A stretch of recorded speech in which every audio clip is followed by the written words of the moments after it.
ಯೋಗ್ಯತೆ ಇಲ್ವಾ, ಅರ್ಹತೆ ಇಲ್ವಾ, ಸೀನಿಯಾರಿಟಿ ಇಲ್ವಾ, NSUಯಿಂದ ಬೆಳೆದಿದ್ದೀನಿ, ವಿದ್ಯಾರ್ಥಿ ದಶೆಯಿಂದ ಕಾಂಗ್ರೆಸ್ ಕಟ್ತವ್ ನಾವು. ಇವತ್ತಿನ ಮಟ್ಟಿಗೆ ಆ ಪ್ರಶ್ನೆನ ಎತ್ತಕ್ಕೆ ಈ ಕರ್ನಾಟಕದ ಕಾಂಗ್ರೆಸ್ನಲ್ಲೇ ಭಾಳ ಜನಕ್ಕೆ ಅಧಿಕಾರ ಇಲ್ಲ. ಅದು ನಾನು ಹಣೆ ಬರ ಸರಿ ಇಲ್ಲ.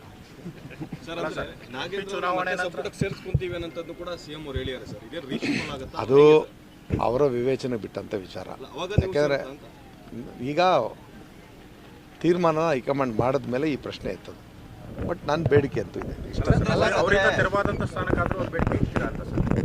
ಯಾರಿಂದ ಈಗ ನಮ್ಮ ಪಕ್ಷದಲ್ಲಿ ಒಂದು ರೀಶಫಲ್ ಅನ್ನೋದು ಯಾವಾಗ ನಡೀತದೋ ಆವಾಗ ಈ ಪ್ರಕ್ರಿಯೆ ಎಲ್ಲ ಪ್ರಾರಂಭ ಆಗೋದು. ಇನ್ನೂ ಆ ತೀರ್ಮಾನ ಆಗಿಲ್ಲ. ಮಹಾರಾಷ್ಟ್ರ ಚುನಾವಣೆ ಆಗಬೇಕು, ಜಾರ್ಖಂಡ್ ಚುನಾವಣೆ ನಡೀತದೆ. ಇವೆಲ್ಲ ಚುನಾವಣೆ ಮುಗಿದ ಮೇಲೆ ನಮ್ಮ ಹೈಕಮಾಂಡ್ ಕುಳಿತು ಏನು ತೀರ್ಮಾನ ಮಾಡುತ್ತೋ, ಮುಖ್ಯಮಂತ್ರಿಗಳಿಗೆ ಯಾವ ರೀತಿ ಸ್ವಾತಂತ್ರ್ಯ ನೀಡ್ತಾರೋ ಅದರ ನಂತರ ತೀರ್ಮಾನ ಮಾಡ್ತಕ್ಕಂಥ ವಿಚಾರ. ಈಗ ನಾವು ಊಹಾತ್ಮಕವಾಗಿ ನಾನು ಉತ್ತರ ಕೊಡಬೇಕಾಗುತ್ತೆ.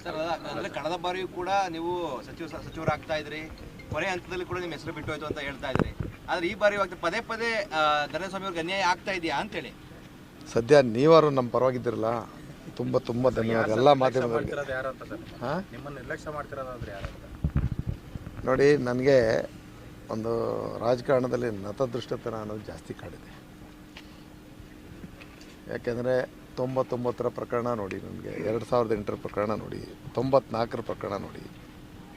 ನನ್ನ ರಾಜಕೀಯದ ಪ್ರಾರಂಭ ಒಂದು ಸಂಘರ್ಷದ ಜೊತೆಯಲ್ಲೇ ನಾನು ರಾಜಕಾರಣ ಮಾಡಬೇಕಾದಂಥ ಅನಿವಾರ್ಯತೆ. ಅದು ಯಾರ ಜೊತೆಲಿ? ಪಕ್ಷದ ಜೊತೆಯಲ್ಲೇ. ಆದರೆ ನಾನು ಪಕ್ಷದ ಸಿದ್ಧಾಂತನೂ ಬಿಡಲಿಲ್ಲ, ಪಕ್ಷ ಸಂಘಟನೆನೂ ಬಿಡಲಿಲ್ಲ. ನಾನು ಪಕ್ಷೇತರನಾಗಿದ್ದಾಗಲೂ ನನ್ನ ಕ್ಷೇತ್ರದಲ್ಲಿ ಕಾಂಗ್ರೆಸ್ನೇ ಕಟ್ಕೊಂಡಿದ್ದೆ. ಆವತ್ತು ನಿಮಗೆ ನಾನು BJP ಸರ್ಕಾರದ ಮಂತ್ರಿ ಆಗಿದ್ರು ಮಂಡ್ಯ DCC ಬ್ಯಾಂಕ್ನ ದಳದಿಂದ ಕಿತ್ತು ಕಾಂಗ್ರೆಸ್ಗೆ ಮಾಡ್ದವನು. ಮನ್ಮೂಲ್ನ ದಳದಿಂದ ಕಿತ್ತು ಕಾಂಗ್ರೆಸ್ ಮಾಡ್ದವನು. 2 ಬಾರಿ DCC ಬ್ಯಾಂಕ್ ಹಿಡ್ದವನು ನಾನೇ. ಮನ್ಮೂಲ್ನ 2 ಬಾರಿ ಹಿಡ್ದವನು ನಾನೇ. ಅದನ್ನು ಯಾವ ಪಕ್ಷಕ್ಕೆ ಕೊಡಿಸಿದೆ? ಕಾಂಗ್ರೆಸ್ಗೆ. ನಾನು ಬಾಬಾ ಸಾಹೇಬ್ರ ನನ್ನ ಸಿದ್ಧಾಂತಗಳು ಅವರ ಸಿದ್ಧಾಂತ. ಹಕ್ಕನ್ನು ಪ್ರಬಲವಾಗಿ ಪ್ರತಿಪಾದನೆ ಮಾಡೋ ದಿನ ಹತ್ರ ಬರ್ತಿರ್ಬೋದು. ಉತ್ತರ ನಿಮ್ಗೆ ಆಮೇಲೆ ಸಿಗುತ್ತೆ. ಸಂಸತ್ ಚುನಾವಣೆ ಪೂರ್ವದಲ್ಲಿ ನಿಮ್ಮ ಕಾನ್ಫಿಡೆಂಟ್ ಇತ್ತಲ್ಲ, ಅದಿಲ್ಲ ಈಗ ಯಾಕೆ ಅಂತ? ಅದು ನಿಮ್ಮ ತಿಳುವಳಿಕೆ. ಆದರೆ ನಾನು ಅದಕ್ಕಿಂತ ಹೆಚ್ಚಿನದಾಗಿ ತೀಕ್ಷ್ಣವಾಗಿದ್ದೆ. ಸಿಕ್ಕೇ ಸಿಗುತ್ತೆ ನನಗೆ 100%. ನೋಡಿ, ಇದು ನನ್ನ ಹಕ್ಕು. ನನಗೆ ಸಿಕ್ಕುತ್ತೆ ನನಗೆ. ಯಾಕಂದರೆ ರಾಹುಲ್ ಗಾಂಧಿ ಅವ್ರ ಬಗ್ಗೆ, ಖರ್ಗೆ ಅವ್ರ ಬಗ್ಗೆ, ಮುಖ್ಯಮಂತ್ರಿ ಸಿದ್ದರಾಮಯ್ಯವ್ರ ಬಗ್ಗೆ, DK ಅವ್ರ ಬಗ್ಗೆ ನಂಬಿಕೆ ಇದೆ. ಪ್ರಥಮದಲ್ಲಿ ನನ್ನ ಹೆಸರು ಕ್ಲಿಯರ್ ಆಗಿದ್ದದ್ದು, ಚೇಂಜ್ ಆಗಿರ್ತಕ್ಕಂಥದ್ದು ಎಲ್ರಿಗೂ ಗೊತ್ತು. ಬಹಿರಂಗವಾಗಿ ನಾನು ಹೇಳೋಕ್ಕಾಗಲ್ಲ. ಅದನ್ನು ನಾನು ಕೆಲವೊಂದು ರಾಜಕೀಯ ವಿಚಾರಗಳನ್ನು ಬಹಿರಂಗಪಡಿಸೋಕ್ಕಾಗಲ್ಲ. ನೋವು ನನ್ನದೇ ಆದ್ರೂ ನನ್ನ ನೋವನ್ನು ಹೊರಗೆ ಇಟ್ಕೊಳ್ಳೋಕ್ಕಾಗಲ್ಲ. ಯಾಕೆಂದರೆ ಇದು ನಮ್ಮ ಮನೆ ಒಳಗಿನ ಚೌಕಟ್ಟು. ಅದು ಅದು ಅದು ಒಂದೊಂದು ಸಾರಿ ಅನಿಸಿದ್ರು ಹೇಳ್ಕೊಳಂಗಿಲ್ಲ. ಇಗ್ನೋರ್ ಮಾಡೋ ಜಾಯಮಾನ ನಂದು ಇಲ್ವೇ ಇಲ್ಲ. ಈ ಬಾರಿ ರೀಶಫಲ್ ಆದಾಗ ನನ್ನ ಹಕ್ಕನ್ನು ಪ್ರತಿಪಾದನೆ ಮಾಡಿದೆ. ಅದು ಹೈಕಮಾಂಡ್ ಅಲ್ಲ ಸರ್, ನಿರೀಕ್ಷೆ ಮಾಡ್ತಾ ಮಾಡ್ತಾ ದಿನಗಳು ಕಳೀತಾ ಇದೆ, ವರ್ಷಗಳು ಉಳ್ತಾ ಇದೆ ಸರ್. ಒಂದು ಮುಖಾಲ ಏನು ಮಾಡೋಕ್ಕಾಗಲ್ಲ. ಈಗ ನನಗೆ 94ರಲ್ಲಿ MLA ಆಗಿದೆ. ಇವತ್ತು ನಾನು ಈ ಥರ ಕೇಳೋ ಪರಿಸ್ಥಿತಿನೇ ಇಲ್ಲ. ಬೇಡ, 99ರಲ್ಲಿ ಆಗಿದ್ರು ಈ ಥರ ಕೇಳೋ ಪರಿಸ್ಥಿತಿನೇ ಇಲ್ಲ. ನನ್ನ ಸೀನಿಯರಿಟಿಲಿ ಇರ್ತಿತ್ತು. ಸೊ ನನಗೆ ಆವತ್ತು ಅಡಚಣೆಗಳಾದಂಥ ಸಂದರ್ಭದಿಂದ ಇವತ್ತಿನ ತನಕ ನಾನು ಪಕ್ಷೇತರನಾಗಿ ನಿಂತು ಗೆಲ್ಲಿಲ್ಲ ಅಂತಾರೆ. ನನ್ನ ನಾಯಕತ್ವನೇ ಸೃಷ್ಟಿ ಆಯ್ತಿರ್ಲಿಲ್ಲಲ್ಲ. ನಮ್ಮ ಅಪ್ಪ ರಾಜಕಾರಣಿ ಅಲ್ಲ, ನಮ್ಮ ಅಪ್ಪ ಇಂಡಸ್ಟ್ರಿಯಲಿಸ್ಟ್ ಅಲ್ಲ, ನಮ್ಮ ಅಪ್ಪ ಸರ್ಕಾರಿ ನೌಕರನಲ್ಲ. ಒಬ್ಬ ಮಧ್ಯಮ ವರ್ಗದ ರೈತನ ಮಗ ನಾನು. ವಿದ್ಯಾರ್ಥಿ ನಾಯಕತ್ವದ ಜೊತೆಯಲ್ಲಿ ರಾಜಕಾರಣ ಮಾಡ್ಕೊಂಬಂದದ್ದು.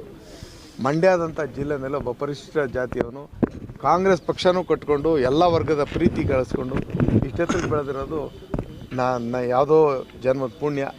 ಕಾಂಗ್ರೆಸ್ಸಲ್ಲಿ ನಾನು ಇದ್ದೀನಿ. ಅಂದರೆ ಸಿಂಗಲ್ ಸೆಂಟೆನ್ಸ್ ಅಲ್ಲಿ ಹೇಳೋದಾದ್ರೆ ನರೇಂದ್ರ ಸ್ವಾಮಿ ಅವರು ಸಚಿವ ಸ್ಥಾನದ ಪ್ರಬಲ ಆಕಾಂಕ್ಷಿನ ಅಂತ ಎಷ್ಟು ಸತಿ ಕೇಳ್ಬೇಕು ನೀವು ಅದನ್ನ? ನಾನು ಅದನ್ನು ಒಂದು ಸಿಂಗಲ್ ಅಂತ ಹೇಳ್ಬೇಕಾ?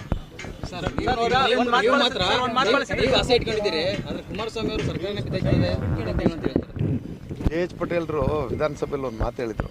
ಆವಾಗಲೂ JH ಪಟೇಲ್ ಸರ್ಕಾರ ಬೀಳುತ್ತೆ ಅಂತಿರ್ಬೇಕಾರೆ ನಮ್ಮ ಕಾಂಗ್ರೆಸ್ನವ್ರು ಹೇಳ್ತಿರ್ಬೇಕಾರೆ ಅವರೊಂದು ಕತೆ ಹೇಳಿದ್ರು. ಅದನ್ನು ಅವ್ರಿಗೆ ಹೇಳಿ ಸರ್. ಈಗ ನೀವು ಹೇಳ್ತಾನೆ ಇದ್ದೀರಿ ಸರ್, ರಾಜಕೀಯ ಹಿನ್ನೆಲೆ ಇರಬೇಕಾಗಿತ್ತು. ರಾಜಕೀಯ ಹಿನ್ನೆಲೆ ಇದ್ದಿದ್ರೆ ನಿಮ್ಗೆ ಈ ಥರ ಅವಕಾಶಗಳು ತುಂಬ ಈ ಸಹಜವಾಗಲ್ವೇನ್ರಿ? ಅಪ್ಪನ ಆಸ್ತಿ ಸಿಗ್ದಂಗಲ್ವಾ? ಈಗ ಭಾಳಷ್ಟು ಜನ ಕಿಂಡರ್ ಗಾರ್ಡನ್ ಎಲ್ಲ ಪಕ್ಷದಲ್ಲೂ ಇದೆ. ಕಿಂಡರ್ ಗಾರ್ಡನ್ ಅಂದ್ರೆ ಅರ್ಥ ಆಯ್ತಲ್ಲ. ಹಾಂ ಅಪ್ಪಂದರೆ ಮಕ್ಕಳ ಪಾಠ ಕೊಡೋದು ಶಾಲೆ ಕರ್ಕೊಂಡು ಹೋಗಿ ಕಾಂಗ್ರೆಸ್ ಅಲ್ಲಿ ಇದೆ ಸರ್. ಎಲ್ಲ ಪಕ್ಷದಲ್ಲಿದೆ, ಯಾವ ಪಕ್ಷದಲ್ಲಿ ಇಲ್ಲ. ಅದ ರಾಜಕೀಯ ಹಿನ್ನೆಲೆ ಮತ್ತಷ್ಟು ಜನ ಸೀನಿಯರ್ಸ್ ಕೂಡ ಇದೇ ರೀತಿ ಆಗಿರುವಂಥದ್ದು ಹೆಚ್ಚು ಸ್ಥಾನ ಸಿಕ್ಕಿಲ್ಲ ನಿಮಗೂ ಸೇರಿದಂತೆ ನೋಡಿ, ನಾನು ಇನ್ನೊಬ್ಬರ ಬಗ್ಗೆ ಉಲ್ಲೇಖ ಮಾಡಿ ಮಾತಾಡಲ್ಲ. ನೀವು ನನ್ನ ಬಗ್ಗೆ ಕೇಳಿದ್ರೆ ನಾನು ಅದನ್ನು ನೇರ ಉತ್ತರ ಕೊಟ್ಟಿದ್ದೆ. ಆದರೆ ಪಕ್ಷದ ಹೈಕಮಾಂಡ್ಗೂ ಬದ್ಧನಾಗಿ ನನ್ನ ಹಕ್ಕನ್ನು ಪ್ರತಿಪಾದನೆಯೂ ಮಾಡ್ತಾ ಈ ಜಿಲ್ಲೆಗೆ ಇನ್ನೊಂದು ಸ್ಥಾನವನ್ನು ದಕ್ಕಿಸ್ಕೊಡುವಂಥ ಪ್ರಯತ್ನ ಮಾಡೇ ಮಾಡ್ತೀನಿ. ಸರ್ ಚುನಾವಣೆ ಫಲಿತಾಂಶದ ಬಗ್ಗೆ ಏನು ಹೇಳ್ತೀರಾ ಸರ್? ನನಗೆ ವಿಶ್ವಾಸ ಇದೆ, ಗೆಲ್ತೀವಿ. ಸರ್ ಅದೇ ನಿಮ್ಮ ಅಭ್ಯರ್ಥಿ ಸೋಲೋ ಭೀತಿ ರೀತಿ ಮಾತಾಡಿದ್ದಾರೆ, ಅವರ ಹಿಂದಿನ ಹೇಳಿಕೆಗಳನ್ನ ಸ್ವಲ್ಪ ಜ್ಞಾಪಿಸ್ಕೊಳ್ಳಿ. ಕಾರಣ ಏನು ಸರ್? ಅಲ್ಲ, ಜ್ಞಾಪಿಸ್ಕೊಳ್ಳಿ, ನಿಮ್ಗೆ ಅಲ್ಲೇ ಉತ್ತರ ಸಿಗುತ್ತೆ. ನಾನು ಹೇಳೋದು ಬೇಡ.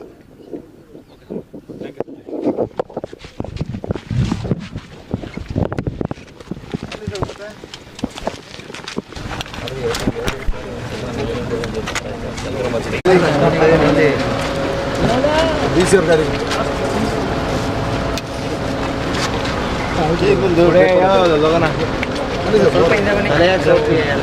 ಬನ್ನಿ, DC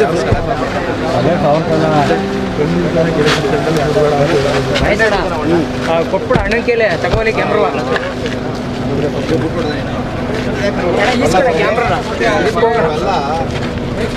ತುಂಬ ಬೆಂಬಲನೂ ಕೊಟ್ಟು ನನಗಾಗಿರೋ ಅನ್ಯಾಯ ಏನೋ ಹೇಳಿ ನ್ಯಾಯ ಕೊಡಿಸ್ತೀರಿ ಅಂದರೆ ನಮಗೆ ಯಾಕಂದ್ರೆ ಡ್ರಿಲ್ ಮಾಡಿಲ್ಲ ಸರ್. ನಿಮ್ಮ ಮನ್ಸಲ್ಲಿ ಮಾತ್ರ ಹೇಳ್ಸಕ್ಕೆ ಟ್ರೈ ಮಾಡ್ತೀವಿ ಅಲ್ಲ, ನಾನು ಹೇಳ್ಕೋಬೇಕಾಗಲ್ಲ ಮಂಡ್ಯದ ಮಾಧ್ಯಮದಲ್ಲಿ ಎಲ್ಲರೂ ಅಣ್ಣ ತಮ್ಮರಂಗಿದ್ರು. ಆದರೆ ನನ್ನ ತಾಳ್ಮೆನೂ ನೋಡಿದ್ರಲ್ಲ. ಒಳ್ಳೆದಾಗಲಿ ಸರ್.